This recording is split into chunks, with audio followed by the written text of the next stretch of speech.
ខ្ញុំបាទអនុញ្ញាតគ្រប់ជំរាបសួរពុកម៉ែបងប្អូនក្នុងនិងក្រៅប្រទេសថ្ងៃនេះថ្ងៃទី11ខែធ្នូ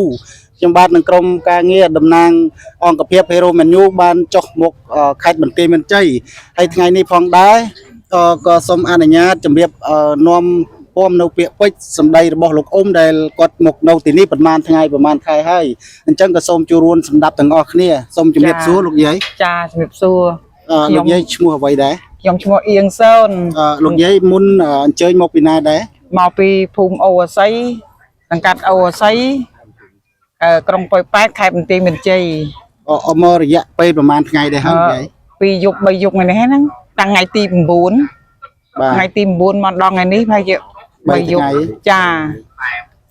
អានេះគឺជាសម្បត្តិទ្រព្យដែលលោកយាយយកមកហ៎ចាមកទិញជួយគាត់មានតង់ហើយក្នុងចំណោមក្រុមគ្រួសារលោកយាយមានប្រហែលអ្នកដែរមាន8នាក់8នាក់ចា9នាក់ទាំងអត់ដឹងអីនេះតែយកមកនេះអត់ទុកចិត្តគឺអសោចណាស់ថាក្តីងក្ដុងពេកឲ្យមកសូវគ្រប់ទឹកចាអូបាទនេះហើយគឺចៅឆ្លៀនពៀនថៃទៀតណាបាទធ្វើសឹកមិនឈ្នះយើងបែរជាបង្កទៅលើប្រជាពលរដ្ឋដែលគ្រប់ភូមិគ្រប់នគមខ្លែបន្ទាត់ជ័យដែរទាំងអស់ហើយជននៅចរុបរួមទីនេះប្រហែលជាប្រមាណ1000នាក់គ្រួសារនៅជាប្រហែលជាខ្ទង់5000ដឹងថាស្មានចោះច្រើនតាណែថាច្រើនមែនតើហ្នឹងណាបាទបើកប្រជាជាតិបាទហើយកន្លងមកដែលអំណោយឯងចែកដោយគ្រប់រៀងរាល់ថ្ងៃដែរអត់ថ្ងៃនេះបានរេមិនសមមិញបានកោហើយនឹងបានកោមកកញ្ចប់ហើយនឹងទឹកសុទ្ធម្ដងមកយូរប៉ុណ្ណឹងឯងបើថ្ងៃនេះអ្នកតាមភូមិតាមអីគេមកគេចែកបន្លែចែកបាយ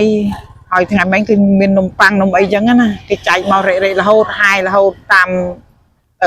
ដែលគេមានសទ្ធាហ្នឹងតាមបុណ្យសទ្ធារបស់អ្នកបងប្អូនអ្នកជួយហ្នឹងជួយជនភៀសសឹកហ្នឹងគេឲ្យមានបន្តិចទៅបាទអញ្ចឹងយើងខ្ញុំជាក្រុមការងារបានចោះយកព័ត៌មានពិតទៀតណានៅក្នុងខេត្តបន្ទាយមានជ័យនៅក្នុងថ្ងៃនេះហើយកុំអោយខាតពេលវេលាយើងខ្ញុំជាក្រុមការងារសូមរាយការណ៍ជូនអង្គភាពសារព័ត៌មានតែប៉ុណ្ណេះសូមអនុញ្ញាតគ្រប់នឹងជម្រាបលាសូមអរគុណចាអរគុណ